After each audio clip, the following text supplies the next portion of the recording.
होने वाला है शंखनाद, बिछ रही है चुनावी विसात। किस करवट बैठेगा सियासत का ऊंट, नेता नहीं अब जनता तय करेगी कौन होगा सभासद। चुनाव से पहले चुनाव की बात, हर दावेदार से कराएंगे मुद्दे की बात। देखिए नगर पंचायत चुनाव पर चुनावी चर्चा आपके अपने जाने माने चैनल इंडिया 10X पर। नमस्कार, आप देख रहे हैं इंडिया 10X न्यूज। रुक करते हैं बड़ी खबर की ओर। सेलाकुई नगर पंचायत चुनाव को लेकर महासंग्राम शुरू हो चुका है। ऐसे में सेलाकुई के चुनावी दंगल में 9 वार्ड हैं और वार्ड के सभी प्रत्याशियों ने अपनी किस्मत आजमाना शुरू कर दिया है। सभी प्रत्याशियों ने जनसंपर्क करना शुरू कर दिया है। अब किसकी जीत होगी और किसकी होगी हार, ये तो आने वाला समय ही बताएगा। जनता के लिए सोचने वाला विषय ये है कि चुनावी दंगल में कैसे एक दूसरे को प्रत्याशी टक्कर दे पाएंगे और किन किन समस्याओं पर ये प्रत्याशी अपनी अपनी चुनावी ताल ठोकेंगे। वही वार्ड नंबर 5 के भावी प्रत्याशी पंकज थापा, जो कि पूर्व सैनिक भी रह चुके हैं, उनका कहना है कि मैंने पहले अपने देश की सेवा की है और अब मैं अपनी जनता की सेवा करना चाहता हूं। अब देखना होगा कि क्या जनता पंकज थापा पर अपना विश्वास जताएगी।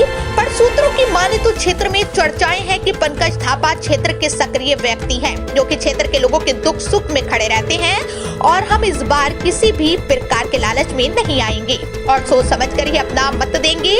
अब ये तो आने वाला समय ही बताएगा। और फिलहाल सूत्रों की माने तो पंकज थापा का वार्ड नंबर 5 में बहुत अच्छा रुझान देखने को मिल रहा है।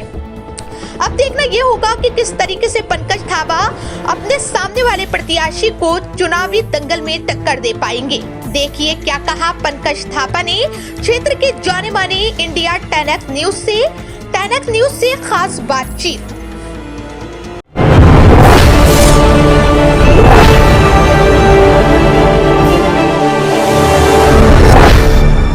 नमस्कार दोस्तों, मैं आपके साथ Bhupendra Rathore India 10X news से। जैसे कि आपको पता ही है, सेलाकुई नगर पंचायत के चुनाव स्टार्ट हो चुके हैं। कहीं ना कहीं इंडिया 10X की न्यूज ग्राउंड जीरो पर जो चुनावी दंगल में प्रत्याशी हैं, उनसे आपको रूबरू करा रही है और उनसे पूछ रही है कि आपके क्या मुद्दे हैं और क्या नहीं।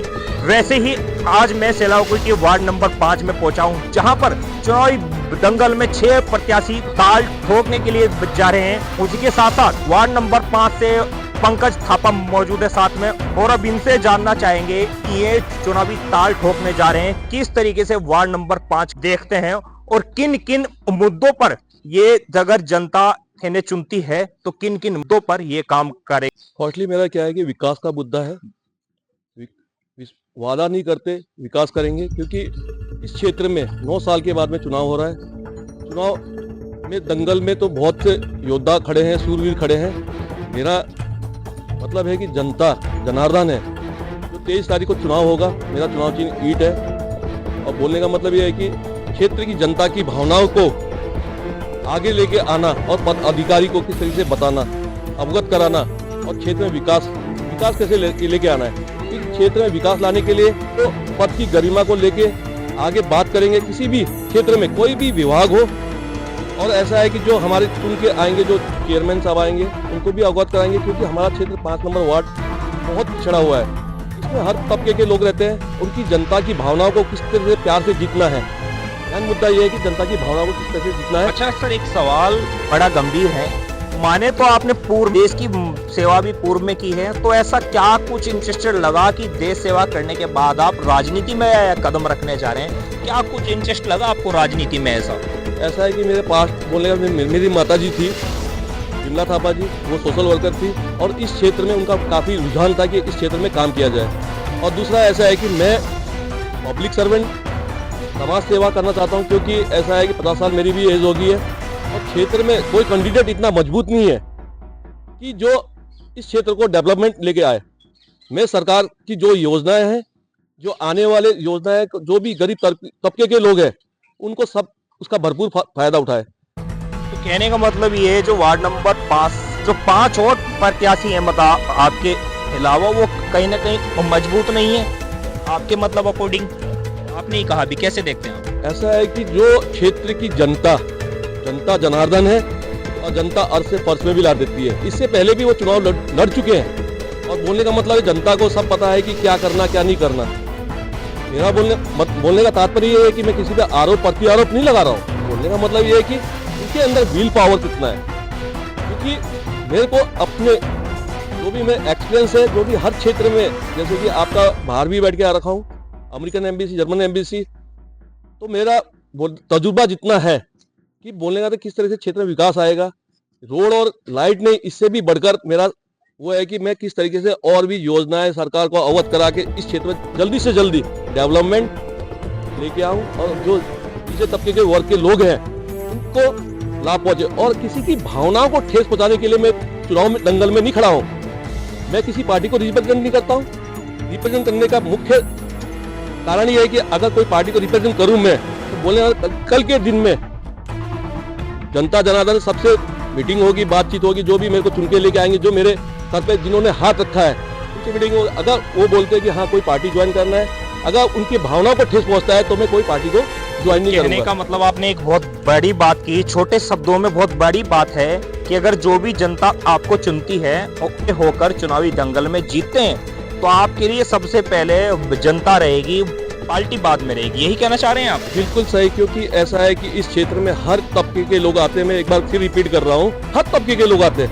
तो बोलने का मतलब ये कि जो जनता मेरे को चुन के लेके आ रही है और मैं उनकी भावनाओं से खेलने के लिए नहीं और ठेस पहुंचाने के लिए नहीं चुनाव लड़ रहा हूँ, क्योंकि ऐसा है जो जनता जनार्दन है, जनता अर्श से फर्श में भी ला देती है और अर्श से फर्श में भी ला देती है, फर्श से अर्श में भी लेके आ जाती है। बोलने का मतलब तात्पर्य है कि मैंने डेवलपमेंट और अपने 5 साल के कार्यकाल में अपने काम को दिखा के जनता का मन जीतना है।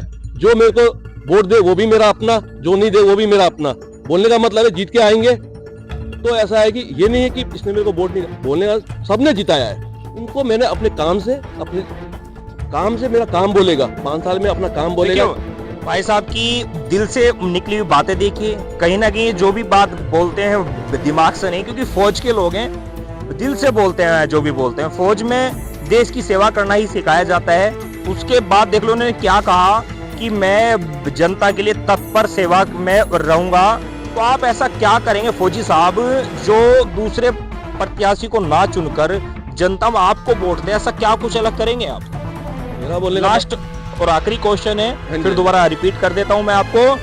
जो 5 प्रत्याशी चुनावी दंगल में हैं, जनता किन मुद्दों पर चुने, आपको क्यों वोट दे, जो आप कुछ और उन 5 प्रत्याशी से कुछ अलग काम करेंगे? क्यों जनता वोट दे आपको? ऐसा क्या कुछ अलग काम रहेगा आपका मेरा जनता के लिए? सोच बोलने का मतलब काफी ऊंचा है कि ये नहीं कि रोड, नाली और लाइट, इससे भी ऊंची सोच ऐसा है कि हर क्षेत्र में सीसी कैमरा लगे और जो नशे के कारोबार कर रहे हैं उनको जड़ से उखाड़ के फेंकने का मेरा संकल्प है।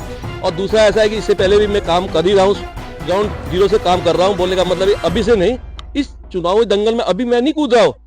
बादल गर्दा और चुनाव में खड़े हो गए, अपना वजूद, मेरा जो वजूद है वो वजूद दिखाना चाहता हूँ कि पंकज थापा क्या है। ठीक है, मैं आपसे रिक्वेस्ट करता हूं कि मैं किसी की भावना, आपसे भी रिक्वेस्ट चैनल से वालों से रिक्वेस्ट करता हूं कि किसी भी जनता की भावना से मैं खेलने के लिए नहीं, राजनीति करने के लिए नहीं आया हूं। मैं डेवलपमेंट के लिए आया हूं, विकास के मुद्दे से आया हूं। ठीक है, कहा था कि जो मुझे वोट दे वो भी ठीक है और जो मुझे वोट ना दे उसका भी मैं विकास करूंगा और उसके भी मैं साथ कंधे से कंधा मिलाकर खड़ा रहूंगा।